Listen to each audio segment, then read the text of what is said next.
욥기 13장 20절에서 28절까지 볼 거고요. 여러분이 보실 본문은 욥기 12장 1절에서 15장 35절까지 보시면 됩니다. 오늘은 소발이라는 사람 앞에 대답하는 욥의 이야기를 봅니다. 엘레아살, 빌닷, 소발 세 친구가 지금 이야기가 되고 있죠. 첫 번째 논증이 끝나는 장면이에요.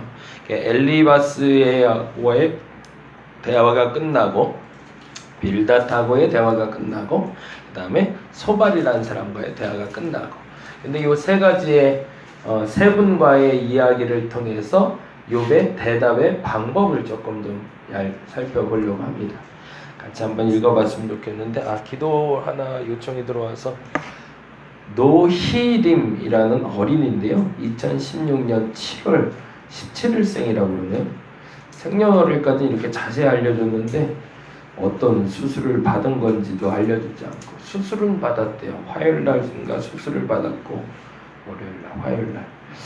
오늘까지 지켜보고 판단을 해야 된다고 의사가 얘기했대요. 그래서 어떤 수술인지 어떤 내용인지 좀 알려달라고 그랬더니 그건 또 얘기를 안 해주네요. 너무 심각한 거라 그런 건지. 어쨌든 노희림입니다. 노희림 3살 어린아이고요. 오늘까지 지켜보고 결과에 따라서 판단해서 조치를 취한다고 합니다. 혹시 기도해 주시면 다음 주에 제가 결과는 딱 알려드리도록 하겠습니다. 노희림 기억하고 기도해 주시기를 부탁드리겠습니다. 13장 20절에서 28절까지 같이 한 목소리 읽겠습니다. 오직 내게 이 2가지 일을 행하지 마옵소서. 그리하시면 내가 주의 얼굴을 피하여 숨지 아니하오리니 곧 주의 손을 내게 대지 마시오며 주의 위엄으로 나를 두렵게 하지 마실 것이니이다. 그리하시고 주는 나를 부르소서. 내가 대답하리이다. 혹 내가 말씀하게 하옵시고 주는 내게 대답하옵소서. 나의 죄악이 얼마나 많으니까 나의 허물과 죄를 내게 알게 하옵소서. 주께서 어찌하여 얼굴을 가리시고 나를 주의 원수로 여기시나이까. 주께서 어찌하여 날리는 낙엽을 놀라게 하시며 마른 검부를 뒤쫓으시나이까. 주께서 나를 대적하사 괴로운 일들을 기록하시며 내가 젊었을 때에 지은 죄를 내가 받게 하시오며 내 발을 착고에 채우시며 나의 모든 길을 살피사 내 발자취를 점검하시나이다. 나는 썩은 물건이 낡아짐 같으며 좀 먹은 의복 같으니이다. 아멘. 욥에 대한 고백이기도 하고요. 공통적인 특징이 있는데 이렇게 그 옆에 적어 놓을 수 있으면 적어 놓으시면 좋겠는데, 욥기 7장 7절에서 21절. 그리고 욥기 지금 말씀드린 건 욥기 7장 7절에서 21절. 그리고 욥기 10장 2절에서 22절. 그리고 욥기 13장 20에서 28절. 세 가지 기억해 놓고 같이 봤으면 좋겠습니다. 공통점이 있어요. 첫 번째 공통점은 욥의 대답이고요. 두 번째 공통점은 욥이 친구들의 질문이 아니죠. 변론이죠. 친구들의 논쟁에 대답하며 한 기도입니다. 그러니까 욥기 7장 7절에서 21절까지가 엘리바스와의 대화 가운데 그 대화가 맞춰지고 기도하는 장면이고요. 욥기 10장 2절에서 22절은 빌닷과의 대화가 맞춰지고 그리고 나서 기도하는 장면이고, 13장 20절에서 28절은 지금 말한 소발이라는 친구와 대화가 맞춰진 다음에 기도하는 장면입니다. 그래서 오늘 말씀드리고 싶은 건 기도의 공식에 대해서 좀 이야기를 드리려고 해요. 기도의 처음 시작은 뭘까? 우리가 말해서 발동이 걸려야 된다고 그러잖아요. 이게 시동이 걸려야 앞으로 나갈 수 있는 것처럼 처음에 시동이 걸릴 수 있는 것을 설명하는 게 7장 7절에서 21절입니다. 기도를 왜 해야 되는지, 기도를 왜 하는지에 대해서 설명하고 있어요. 우리에게 문제가 발생했기 때문이죠. 이게 첫 번째, 우리가 기도하는 이유는 사실은 문제 때문입니다. 기도를 시작하는 사람이 하나님을 만나고자 하는 열망과 갈망으로 시작하는 사람은 아마도 대다수 넘는 것 같아요. 그 시작점은 내 삶에 문제가 발생했기 때문이에요. 근데 그 문제는 다른 말로 표현하자면 균형이 깨진 거예요. 사람이 태어나면서부터 어느 시점부터 일정한 균형이 유지가 됩니다. 그래서 그 균형이 유지될 때를 우리는 건강하다라고 얘기해요. 그래서 두 발이 걷기 시작할 때는 비로소 아이가 균형을 잡기 시작하는 거예요. 균형을 못 잡으면 아이가 서지도 못하고 걷지도 못하죠. 근데 그 신기한 일은 직립하는 거는 인간밖에 없잖아요. 이건 어마어마한 특징이거든요. 자신의 몸에 균형을 잡을 수 있는 몸의 생체적인 능력을 가지고 있는 게 인생입니다. 근데 걸어갈 수 있고 말할 수 있고 흔들릴 수 있고 심지어는 어느 시점에 되면 한 발로도 설 수 있을 만큼 균형 잡힌 몸이 되는데 어느 시점부터 그 균형이 깨지기 시작해요. 그러면서 걷다가 넘어지기도 하고 보다가 안 보이기도 시작하고 심지어는 손 하나가 내 손과는 달리 움직이기도 시작하고 그런 여러 가지 증세와 내적인 증세들이 나타나기 시작할 때 우리는 균형이 깨졌다라고 얘기를 해요. 신앙생활도 마찬가지입니다. 처음에 하나님이 창조한 그 신앙의 모습은 온전하기 때문에 균형이 깨져 있질 않아요. 근데 이 균형에 균열이 가기 시작할 때 우리는 내 몸에, 내 신앙에 문제가 생겼음을 알게 됩니다. 그리고 비로소 우리는 기도의 자리로 나오게 되는 거죠. 그러면 욥에게 있어서의 시작된 문제는 뭐였을까요? 지금까지 계속 말씀드린 걸 얘기하면 두 가지였습니다. 하나님이 나를 주목하여 본 게 문제였습니다. 유독 나를 사랑해 주신 게 문제였던 거죠. 그러니까 문제에 대해서 우리가 두 가지를 이건 이제 정리를 하고 가야 되는데 첫째는 내게 사고가 나타나기 시작할 때, 균열이 나타나기 시작할 때, 균형이 깨지기 시작할 때 첫 번째는 내 잘못 때문입니다. 철저히 인정해야 돼요. 이거는 해결할 수 있는 방법은 하나밖에 없어요. 뭘까요? 그 죄에 대한 대가를 치르면 돼요. 그러면 그 문제는 해결됩니다. 잘못을 인정하고 잘못의 대가를 치르면 이 문제는 해결이 돼요. 그러니까 이게 사실은 세상 쉬운 일이에요. 근데 사실은 이걸 안 하기 때문에 계속 문제는 꼬여가는 거죠. 근데 또 하나가 너무 중요한 게 있습니다. 까닭없는 고난이 있더랍니다. 까닭없는. 잘못한 것도 없고 특별히 잘한 것도 없는데 갑자기 어느 순간에 내게 어려움이 올 때 그것을 오늘 욥기에서 말하는 고난이라고 말합니다. 그 고난의 시작은 하나님이 나를 사랑하셨기 때문에 나를 주목했기 때문에 사단이 내가 꼴도 보기 싫은 거죠. 그래서 공격하는 두 번째 고난을 얘기합니다.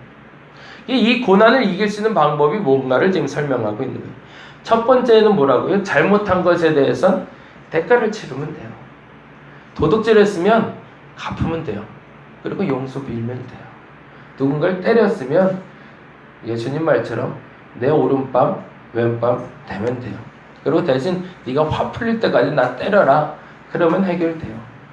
잘못한 것에 대해서 벌금을 내거나 그 대가를 치르면 그 대가는 치루어지는 동시에 나는 죄 없음이 됩니다.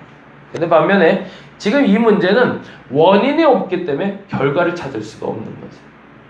그러면 이 시작점은 무엇이냐가 바로 7장 7절이었던 거예요. 기도로 나아가야 되는데 그 기도는 불평입니다. 왜? 도대체 왜 내게 이런 일이 있냐고 말할 수 있어야 된다는 겁니다. 기독교인들이 우리가 잘못 가르쳤다라고 말하진 않지만 실수한 게 있다라는 게 있어요. 학자들이 인정하는 건데요. 한국 기독교는 사춘기를 겪지 않았다는 겁니다. 반항해 본 적이 없고요. 반항하면 혼나왔고요. 그러면 안 되는 줄 알았어요. 그래서 우리 기도할 때 항상 감사하며 기도는 해야 되지만 불평하며 기도하면 큰일 나는 줄 알았어요. 안 되는 줄 알았어요. 아니 그러면 죄 짓는 걸로 알았어요. 하나님을 경외하지 않는 거예요. 근데 그거는 사춘기를 온전히 겪지 못하게 만든 병이 되어버리고 말았습니다. 사춘기를 의지적으로 스스로 참고 살다 보니까요, 아이는 착하게 자란 줄 알았는데 그 사춘기가 중년에 돼서 오는 거예요. 그러니까 이 반항이 이상하게 딴 데로 이제 튀는 거죠. 이게 한번 사람의 몸이 겪어야 될 걸 안 겪고 넘어간다고 생각했는데 나중에 알고 보니까 시간이 지나서 한참 지난 다음에 그 사춘기를 겪고 있는 나를, 어느 시점에 겪어야 될 때가 있는데 그게 하나님의 은혜예요.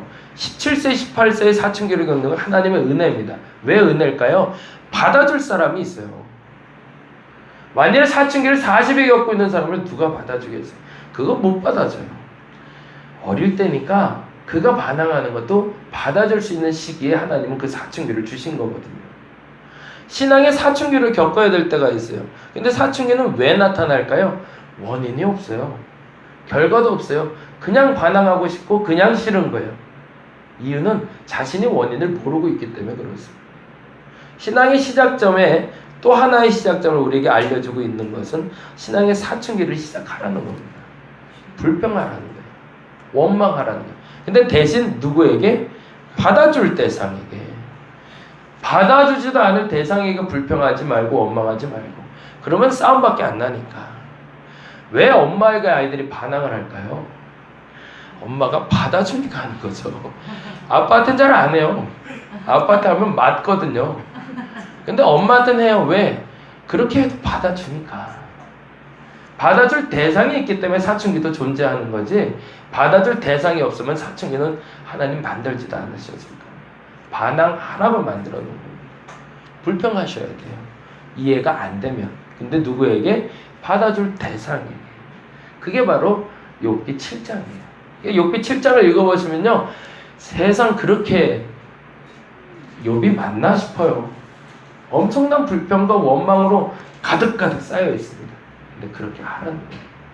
근데 두 번째 기도로 나아가야겠죠. 그게 두 번째가 10장 2절에서 22절이에요. 물론 10장 2절에서 22절도 그 중간까지는 끊임없어요. 어제도 말씀드린 것처럼 불평과 원망으로 가득 차 있습니다. 하나님 도대체 왜? 나에게 왜 이러시는 거예요? 내가 뭘 잘못했다고? 내가 뭘 해야 된다고? 따지고 들기 시작하는데 어느 시점에 제가 이 표현을 쓰고 싶어서 계속 얘기했는데 침잠되기 시작합니다. 나도 모르게 모래 사막이라고 그러잖아요. 모래 지옥이라고 그러나? 계속 빠져들어가는 거예요. 누구에게 빠져들어갈까요? 하나님께 빠져들어가요. 엄마에게 계속 원망을 하는데 아들이, 근데 엄마를 계속 찾게 되는 거예요. 이상한 일이죠. 반항을 막 하고 있는데 그 반항하는 어느 시점에 보면 난 항상 엄마 앞에 와 있는 거예요. 그리고 엄마가 없으면 반항을 못 하겠는 거예요. 그리고 나서 뒤돌아 생각하면 내 반항의 시간이 그 엄마로 말미암아 해결되고 있음을 알게 되고, 그리고 나서 자유가 되는 거예요. 욥은 그 상태로 들어가는 게 10장 2절에서 22절. 싸우다 보니까, 하나님과 싸우다 보니까 하나님께로 들어가고 있는 나를 발견해요. 그러면서 흙으로 빚으시고 그 뼈와 살을 만드시고 나를 이렇게 조성하신 하나님에 대해서 어느덧 감사하고 있는 나를 발견합니다. 그게 바로 10장 2절에서 22절. 그게 기도의 두 번째 단계. 그러니까 우리가 뭘 하고 있냐면, 항상 감사하고 끝냈던 사춘기를 겪지 못한 사람들은 진짜 기도를 못하고 간 거예요. 왜요? 가식적인 기도를 한 거니까. 불평만 하고 간 사람들도 있어요. 그건 속풀이 하고 간 거예요. 그건 사춘기를 제대로 겪는 게 아니에요. 다음 과정 가셔야 돼요. 감사를 했던, 불평을 했던, 그 다음에 침잠되셔야 됩니다. 하나님께 깊이 내려가야 돼요. 그 원망을 받고 계시는 그 하나님 마음을 느낄 수 있는 시간이 필요해요. 그래서 수요일날 저희가 2시간 집중기도라는 걸 하려고 하는데, 이유는 뭐냐면 조금 길게 시간을 가져보려고. 불평만 하고 가게 하면 안 될 것 같아서, 감사만 하고 가면 안 될 것 같아서, 그리고 하나님 그 화살 다 맞으신 다음에 그 다음에 그래서 왜? 어떻게 해줄까? 그러면 그 다음에 공통적인 특징이 나옵니다. 뭐가 나올까요? 그냥 끌어 안아주시는 거예요. 그분의 안아주심을 경험하면 그때 눈물도 나오고 감사도 나오게 되는 거죠. 그 얘기가 오늘 13장. 그러니까 이제는 뭘 할 수 있냐면 간구할 수 있는 거죠. 이제는 구할 수 있는 겁니다. 그 구하는 내용 잠깐 보고 마무리할게요. 20절 봅니다. 따지고 들다 보니까 사실은 따질 일이 없었던 거고 원망하다 보니까 원망할 일이 없음을 발견한 욥은 다음과 같이 부탁을 합니다. 20절 보겠습니다. 13장 20절 같이 읽겠습니다. 시작. 오직 내게 이 두 가지 일을 행하지 마옵소서. 그리하시면 주의 얼굴을 피하여 숨지 아우리니. 아무리 생각해봐도 아무리 기도해봐도 하나님이 잘못한 걸 발견할 수 없고 사춘기를 겪고 있는 건 나지 하나님이 아닌 걸 알게 된 거죠.